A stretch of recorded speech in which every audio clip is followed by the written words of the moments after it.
দারুণ হয়েছে বিস্কুটগুলো। নমস্কার বন্ধুরা, আজকে তোমাদের সাথে ঘরে থাকা উপকরণ দিয়ে বিস্কুট তৈরি করে নেবো। আর এভাবে করলে বিস্কুটটা কিন্তু খুব সুন্দর হয়। দেখো, খুব খাস্তা আর একদম দোকানের মতো। চা বসিয়ে চা তৈরি করার আগে এই বিস্কুটটা তোমরা তৈরি করে নিতে পারবে। আর বিস্কুটটা খেতে কিন্তু এতটাই সুস্বাদু হয়। একটা বিস্কুট তোমাদের দেখাচ্ছে, বিস্কুটের ভেতরটা কিন্তু খুব সুন্দর ফুলেছে। তাহলে কিভাবে করলাম চলো দেখে নেওয়া যাক। প্রথমে এই জায়গায় এরকম একটা বাটি নিয়ে নিলাম। এরপর এখানে দেখো, এই কাপ মেপে হাফ কাপ চিনি দিয়েছি। মিষ্টিটা তোমরা কম বেশি করে নিয়ে নিতে পারো। আর আমি এখানে চিনিটা কিন্তু গুঁড়ো করে নিই, তোমরা ইচ্ছা করলে গুঁড়ো করেও নিতে পারো। এর সাথে আমি নিয়ে নিলাম সেই কাপের মাপে হাফ কাপ ঘি। ঘিটা আগের থেকে আমি গলিয়ে নিয়েছি। ঘিয়ের পরিবর্তে তোমরা কিন্তু সাদা তেলও নিয়ে নিতে পারো। এখানে 1.5 চামচ সাদা তিল নিয়ে নেব। এই তিলগুলো বাড়িতে আমি পরিষ্কার করে নিয়েছি, এর জন্য একটু কালচে দেখাচ্ছে। তোমরা ইচ্ছা করলে দোকান থেকেও কিন্তু কিনে নিতে পারো। এবার এখানে এই কাপ মেপে হাফ কাপের একটু বেশি আমি জল নিয়ে নিলাম। এখন আমি 1 কাপ আটা নিলাম। সব কিছু কিন্তু একটা কাপ মেপে নিয়েছি। তোমরা স্টেপ বাই স্টেপ যদি ফলো করো তাহলে বিস্কুটগুলো কিন্তু খুব সুন্দর হবে। এবার সব উপকরণগুলো এর সাথে ভালো করে মিশিয়ে নিতে হবে। এর সাথে কিন্তু এখন আমি টোটাল 2 কাপ আটা ব্যবহার করব। এখন কিন্তু আটা আর দেবো না। প্রথমে যে চিনিটা দিয়েছি এইভাবে করে চিনিটা ভালো করে মেল্ট করে নিতে হবে। আর চিনিটা যতক্ষণ না মিশবে ততক্ষণই কিন্তু এইভাবে মেখে নিতে হবে। এইভাবে আমি 5 থেকে 7 মিনিট মেখে নেবো, তাহলে চিনিটা কিন্তু এর সাথে একদম সুন্দরভাবে মিশে যাবে। বন্ধুরা, এর মধ্যে সামান্য একটু আমি লবণ দিয়েছিলাম, সেই ভিডিওটা স্কিপ হয়ে গিয়েছে। তোমরা কিন্তু একটু লবণ দিও, লবণ না দিলে কিন্তু এর স্বাদটা ব্যালেন্স হবে না। এখানে 10 মিনিট চিনিটা ভালো করে মিশিয়ে নিয়েছি। আর দেখো, এর সাথে চিনিটা কিন্তু মিশে গিয়েছে। এবার এর মধ্যে আমি 2 চামচ সুজি নিয়ে নেব। এই সুজিটা দেওয়াতে বিস্কুটগুলো কিন্তু খুব খাস্তা হবে আর খেতেও খুব ভালো লাগবে। এবার সুজিটা এর সাথে মিশিয়ে নেব। এইভাবে অল্প অল্প করে কিন্তু মেশাতে হবে। আর স্টেপ বাই স্টেপ যদি তোমরা ফলো করো বিস্কুটগুলো কিন্তু খুব সুন্দর হবে।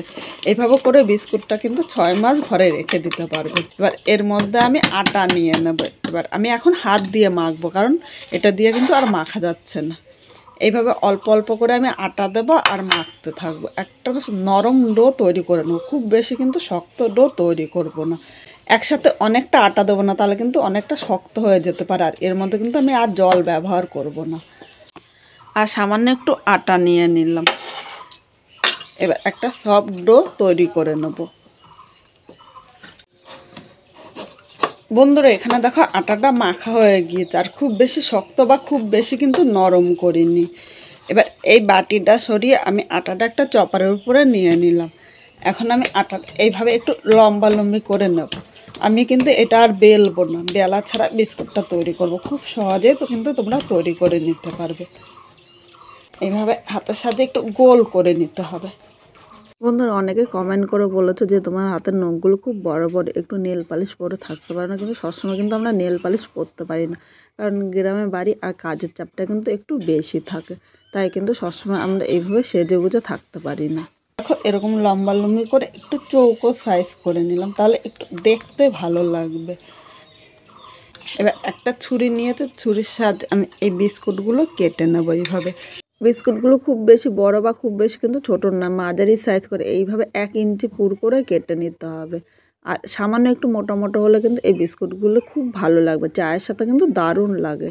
ইচ্ছে করলে বেলও নিতে পারো, কিন্তু বেলতে গেলে অনেকটা ঝামেলা লাগে। তাই এইভাবে করে নিলে খুব সহজেই কিন্তু হয়ে যাচ্ছে। এবার আমি তোমাদের দেখাচ্ছি, সাইড থেকে একটা আমি সরিয়ে সাইড করে নিলাম। এবার দেখো, এই বিস্কুটটা আমি হাতের মধ্যে নিয়ে এইভাবে করে নিলাম, একটু চৌকো সাইজ করে দিলাম, তাহলে দেখতে একটু ভালো লাগবে। এই দেখো, এইভাবেই কিন্তু বিস্কুটটা তৈরি করে নিতে হবে। এইভাবে আমি সবকটা বিস্কুট তৈরি করে নিচ্ছি। আর এই বিস্কুটটা খেতে কিন্তু এতটাই টেস্টি হয়, বাড়ির ছোটোর থেকে বড় সবাই খুব পছন্দ করবে। একবার করে দিলে কেউ কিন্তু বলবে না যে বাজার থেকে নিয়ে আসার জন্য। খুব সহজে আপনারা করে নিতে পারবেন। বন্ধুরা, এখানে দেখো একইভাবে সবকটা তৈরি করে নিয়েছি। এবার এখানে একটা কড়াই বসিয়ে দিয়েছি, এই মধ্যে আমি সাদা তেল নিয়ে নিলাম। অবশ্যই তোমরা কিন্তু সাদা তেল দিয়ে করবে। তেলটা প্রথমে ভালো করে গরম করে নিতে হবে। তেলটা ভালো করে গরম করে নিয়েছি। এবারে গ্যাসের আগুনটা মিডিয়াম করে দিলাম। এবার এর মধ্যে একে এক এই বিস্কুটগুলো নিয়ে নিলাম। ওটা কিন্তু হাই ফ্লেমে বিস্কুটগুলো ভাজা যাবে না, তাহলে কিন্তু বিস্কুটগুলো উপর দিয়ে লাল হয়ে যাবে আর ভেতর দিয়ে কাঁচা থাকবে, তখন খেতে এতটা ভালো লাগবে না। আর এখানে সব বিস্কুট আমি একসাথে ভাজবো না, দুইবারে ভাজবো, কারণ কড়াইটা আমার ছোটো। আর তোমাদের যদি মনে হয় কড়াইটা একটু বড়, তাহলে একসাথেও ভেজে নিতে পারো। চা বসিয়ে এই বিস্কুটটা কিন্তু তৈরি করে নিতে পারবে। এই বিস্কুটটা তৈরি করা কিন্তু এতটাই সহজ। আর সব কিছু কিন্তু আমি ঘরে থাকা উপকরণ দিয়ে বিস্কুটটা তৈরি করে নিচ্ছি। একটু সময় ধরে বিস্কুটটা তৈরি করে নেবে। এভাবে তৈরি করলে কেউ বুঝতেই পারবে না যে এই বিস্কুটটা বাড়িতে তৈরি করা হয়েছে। তবে মিডিয়াম আগুনে আমি 3 থেকে 4 মিনিট ভেজে নেব। বন্ধুরা, বিস্কুটগুলো এক পিঠ লাল করে ভাজা হয়ে গিয়েছে, এবার উল্টিয়ে এই পিঠটাও লাল করে ভেজে নিতে হবে। আর এই সময় সাবধানে কিন্তু বিস্কুটগুলো উল্টাবেন, কারণ এই সময় একটু নরম থাকে, ভেঙে যেতে পারে। আর ভেঙে গেলে কিন্তু তখন দেখতে ততটা ভালো লাগবে না। বিস্কুটগুলো কিন্তু এইভাবেই লাল করে ভেজে নিতে হবে। এবার এই পিঠটা মিডিয়াম আগুনে আমি 4 থেকে 5 মিনিট ভেজে নেব। একটু সময় ধরে ভাজলে বিস্কুটটা কিন্তু খুব সুন্দর হবে। আর এই বিস্কুট এইভাবে ভেজে 6 মাস ঘরে রাখতে পারবেন। বিস্কুটগুলি লাল করে ভাজা হয়েছে, আর এর থেকে বেশি ভাজবো না। এর থেকে বেশি ভাজলে কিন্তু একটু পুরো পুরো হয়ে যাবে, তখন কিন্তু ভালো লাগবে না। এবার একটা ছাঁকনির মধ্যে এইভাবে বিস্কুটগুলো আমি তুলে নিলাম, তাহলে তেলটা কিন্তু এর মধ্যেই পড়ে গেল। বিস্কুটগুলি দেখো একদম তোমাদের সামনে এনে দেখাচ্ছে কতটা সুন্দর হয়েছে। এবার এইভাবে 1 মিনিট আমি রেখে দেবো, তাহলে বিস্কুটের মধ্যে যে তেলটা আছে তেলটা কিন্তু এর মধ্যে পড়ে যাবে। এবার এই বিস্কুটগুলি এক সাইডে রেখে দিলাম। একইভাবে এই বাকি বিস্কুটগুলো আমি ভেজে নেব। তেলগুলি দিয়ে দিলাম, তাহলে উপর নিচ দুই পিঠে কিন্তু বিস্কুটগুলি খুব সুন্দর ভাজা হবে। আর একটু সময় ধরে ভাজবেন, কারণ খুব জোরে আগুন দিলে কিন্তু বিস্কুটটা উপর দিয়ে রং ধরে যাবে আর ভেতর দিয়ে কাঁচা থাকবে, তখন খেতে ভালো লাগবে না।